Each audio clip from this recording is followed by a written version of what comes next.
ជំរាបសួរអ្នកទាំងអស់គ្នាថ្ងៃនេះខ្ញុំសូមលើកយករឿងវិទ្យាសាស្ត្របែបប្រឌិតមួយទៀតដែលមានចំណងជើងថា Mission to Mars ឬបេសកកម្មទៅកាន់ភពព្រះអង្គារជាភាសាខ្មែរសង្ឃឹមថាអ្នកទាំងអស់គ្នានឹងចូលចិត្តហើយជួយ like ជួយ comment បានច្រើន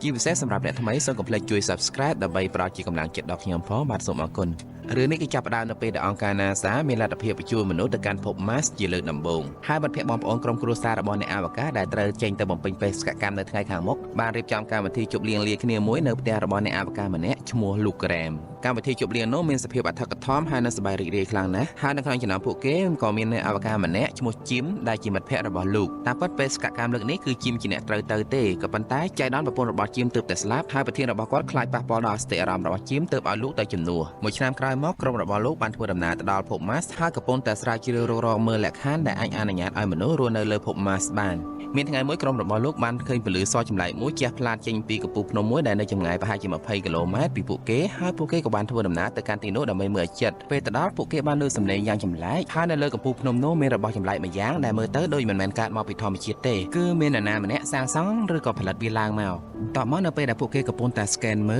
លរបស់នោះក៏បញ្ចេញដែនម្យ៉ាងធ្វើឲ្យខូចឧបករណ៍របស់ពួកគេអស់លីងក្រោយមកទៀតភ្នំនោះក៏កើតទៅជាខ្យល់គួចស្រូបក្រុមរបស់ Luke ចូលទៅហើយសម្រាប់ពួកគេចោលទាំងអស់នៅសល់តែ Luke ម្នាក់ប៉ុណ្ណោះក្រោយពេលបានរួចជីវិត Luke បានបញ្ញាប់រាយការណ៍មកកាន់ស្ថានីយ៍អវកាសពិភពលោកដើម្បីប្រាប់ពីហេតុការណ៍នេះប៉ុន្តែមិនបានប្រមាណផងទំនាក់ទំនងរបស់គាត់ក៏បានកាត់ផ្ដាច់ក្រោយទទួលបានដំណឹងនេះក្រុមរបស់ Jim ដែលធ្វើការនៅស្ថានីយ៍អវកាសពិភពលោកបានពិភាក្សាគ្នាហើយសម្រេចចេញដំណើរទៅកាន់ពិភព Mars ដើម្បីសិក្សាបាតុភូតនេះបន្ថែមទៀតនិងជួយសង្គ្រោះ Luke ផងដែរ6ខែក្រោយមកក្រុមរបស់ Jim ដែលមានគ្នា4នាក់មាន Jim មាន Woody ហើយនិងប្រពន្ធគាត់ឈ្មោះ Terry រួមជាមួយនឹងអ្នកបច្ចេកទេសម្នាក់ទៀតឈ្មោះ Phil បានធ្វើដំណើរទៅជិតដល់គោលដៅពេលនោះពួកគេបានថត scan មើលពីខាងលើហើយពិនិត្យឃើញថានៅជិតមូលដ្ឋានរបស់ Luke មានភ្នូរសាកសព3បានន័យថា Luke អាចមានសង្ឃឹមនៅរស់រានមានជីវិតបន្ទាប់មកនៅពេលដែលពួកគេកំពុងតែរៀបចំចុះទៅកាន់ភពព្រះអង្គារស្រាប់តែមានឯកផ្កាយតូចល្អិតហោះមកបុកយានរបស់ពួកគេធ្វើឲ្យធ្លាយអុកស៊ីសែនចេញទៅក្រៅនៅពេលនោះពួកគេបានបញ្ញាបញ្ញាធ្វើការរួមគ្នាអ្នកខ្លះក៏ចេញទៅក្រៅអ្នកខ្លះក៏នៅខាងក្នុងហើយទីបំផុតពួកគេក៏រកកន្លែងឃ្លាឃើញហើយចុកវិចិត្រទៅវិញប៉ុន្តែនៅពេលនោះពួកគេមិនដឹងទេថាក្រុមឯកផ្កាយនោះក៏បានធ្វើឲ្យខូចខាតដល់បំពង់ប្រេងផងដែរបន្ទាប់មកនៅពេលដែលពួកគេរៀបចំចុះយានទៅកាន់ពិភព Mars បំពង់ប្រេងបានធ្លាយប្រេងចេញមកខាងក្រៅហើយនៅពេលដែលពួកគេបញ្ឆេះយានប្រេងទាំងនោះបានឆេះបណ្ដាលឲ្យបំពង់ចំហេះផ្ទុះខូចខាតយ៉ាងដំណំនៅពេលនោះពួកគេគ្មានជំរឿអីក្រៅពីចាក់ចេញពីយាន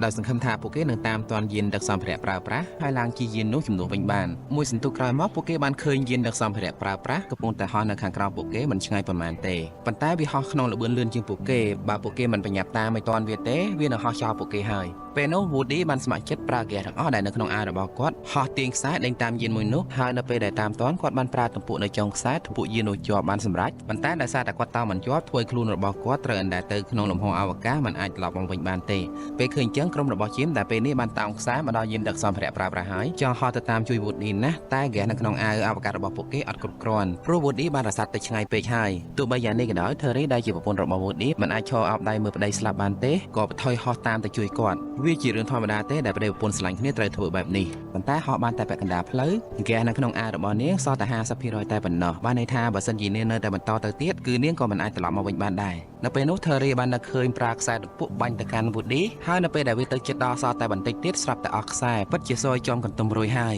យចុងក្រោយនៅពេលដែលទាល់រំលេះ Woody ក៏ដោះមួកអវកាសសម្រាប់ខ្លួនឯងចោលដើម្បីកុំឲ្យប្រពន្ធគាត់ព្យាយាមជួយគាត់រហូតដល់មានគ្រោះថ្នាក់ម្នាក់ទៀតអារម្មណ៍របស់ Terry នៅពេលនោះពិតជាខ្លោចផ្សាខ្លាំងណាស់គ្មាននរណាយល់បានទេបន្ទាប់មក Jim Terry ហើយនិង Phil បានចុះទៅដល់ភព Mars ដោយសុវត្ថិភាពហើយពួកគេបន្តដំណើរដល់យានរបស់លោកដែលបានចុះមកកាលពីលើកមុននៅទីនោះពួកគេបានពិនិត្យឃើញថាយាននោះនៅដំណើរការបានខ្លះៗគ្រាន់តែកុំព្យូទ័ររបស់វាបានខូចចំណែក Jim បានចូលទៅដល់ក្នុងយានហើយគាត់មានការភ្ញាក់ផ្អើលខ្លាំងណាស់នៅពេលដែលឃើញនៅក្នុងយានសុទ្ធតែរុក្ខជាតិដំណាំផ្សេងៗនៅទីនោះក៏មានទឹកស្អាតសម្រាប់ផឹកផងដែរហើយជាពិសេសគឺមានខ្យល់អុកស៊ីសែនសម្រាប់ដកដង្ហើមទៀតផងបន្តមកទៀត Jim ក៏បានប្រទះឃើញលោកតែលោកនៅពេលនេះដូចជាបាត់បង់ការចងចាំអស់ហើយបានវាយប្រហារមកលើ Jim ទៀតពេលនោះ Jim ព្យាយាមរំលឹកគាត់ពីឈ្មោះប្រពន្ធហើយនិងកូនរបស់គាត់ហើយនឹងរឿងដែលគាត់ចូលចិត្តអានឲ្យកូនរបស់គាត់ស្ដាប់ធ្វើឲ្យលោកមានការចងចាំឡើងមកវិញពេលនោះលោករំភើបចិត្តខ្លាំងណាស់រហូតដល់ស្រក់ទឹកភ្នែកបន្ទាប់ពីបានរំភើបអស់ចិត្តហើយលោកបាននិយាយដល់ប្រើភាសានិងកាយវិការចម្លែកដែលមើលទៅដូចជាមិនគ្រប់ទឹកទេហើយក្រុមរបស់ Jim បាននាំគ្នាសង្ស័យថានេះបណ្ដាលមកពីគាត់នៅម្នាក់ឯងយូរពេកបន្ទាប់មកលោកបានបង្ហាញប្រាប់ក្រុមរបស់ Jim ពីអ្វីដែលគាត់បានរកឃើញក្នុងរយៈពេលកន្លងម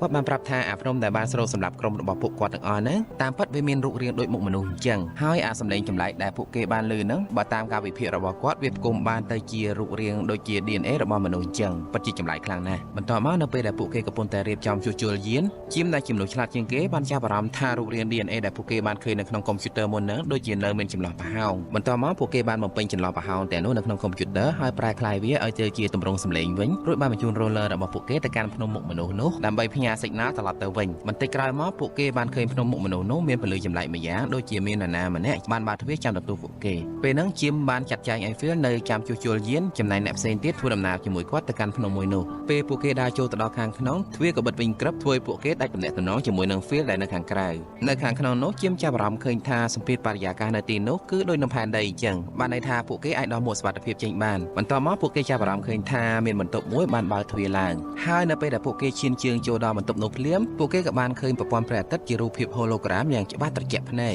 រូបភាពនោះបានបង្ហាញឃើញពិភពម៉ាស់កាលពីមុនតាមពិតម៉ាស់មានរូបរាងស្តៀងផែនដីខ្លាំងណាស់ប៉ុន្តែវាត្រូវបានអាចផ្កាយបល័យលោកមួយបុកចំពេញទំហឹងធ្វើឲ្យស្ទប់បរិយាកាសរបស់ភពម៉ាស់ត្រូវបានបំផ្លាញទាំងស្រុងពេលនោះស្រាប់តែមានអេលៀនមួយបានបង្ហាញខ្លួនចេញមកហើយបានសម្រក់ទឹកភ្នែកដែលមើលទៅគួរអាណិតមែនទែនអេលៀននោះអត់ចេះនិយាយទេប៉ុន្តែតាមរយៈការបង្ហាញរូបភាពហើយនិងកាយវិការរបស់គាត់យើងអាចយល់បានថាក្រោយពេលដែលអាចផ្កាយបល័យលោកបុកចំភពម៉ាស់ក្រុមរបស់ពួកអេលៀនបានធ្វើដំណើរទៅនៅភពផ្សេងអស់ហើយនៅពេលនោះផងដែរពួកគេក៏បានបញ្ជូនយានមួយដែលមានផ្ទុកប្រព័ន្ធ DNA របស់មនុស្សសត្វឆ្ពោះទៅកាន់ផែនដីបានន័យថាមនុស្សសត្វទាំងអស់នៅលើផែនដីគឺជាកូនចៅផៅសន្តានរបស់អេលៀនជាតិសាសន៍មួយនេះបន្ទាប់មកអេលៀននឹងចិត្តបានខ្លាំងណាស់បានជើញក្រុមរបស់ជីមទៅលេងភពថ្មីរបស់ពួកគេក៏ប៉ុន្តែមានតែជីមទេដែលស្ម័គ្រចិត្តទៅចំណែកអ្នកពីរនាក់ទៀតសុខចិត្តត្រឡប់ទៅកាន់ផែនដីវិញបន្ទាប់ពីលោកហើយនិង Terry ចាក់ចេញទៅមានបំពង់ម្យ៉ាងបានមកស្រូបយកជីមឡើងទៅយានអវកាសមួយដែលនៅទីនោះពួកអេលៀនបានបើកទឹកពន្លិចជីមរហូតដល់ផុតក្បាលពេលនោះជីមភ័យខ្លាំងណាស់មិនគួរណាចាញ់បោកពួកអេលៀនចឹងសោះប៉ុន្តែនៅពេលដែលគាត់ទប់ដង្ហើមលេងបានគាត់បានពិនិត្យឃើញថាតាមពិតពួកអេលៀនប្រែងគាត់លេងសោះពេលនោះគាត់អាចដកដង្ហើមនៅក្នុងទឹករបស់ពួកអេលៀននឹងបាន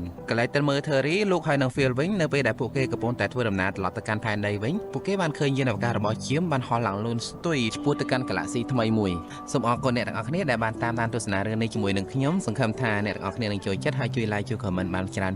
ជាពិសេសសម្រាប់អ្នកថ្មីសូមកុំភ្លេចជួយ subscribe ដើម្បីតាមដានរឿងល្អៗមួយជាច្រើនទៀតពេលនេះសូមជម្រាបលា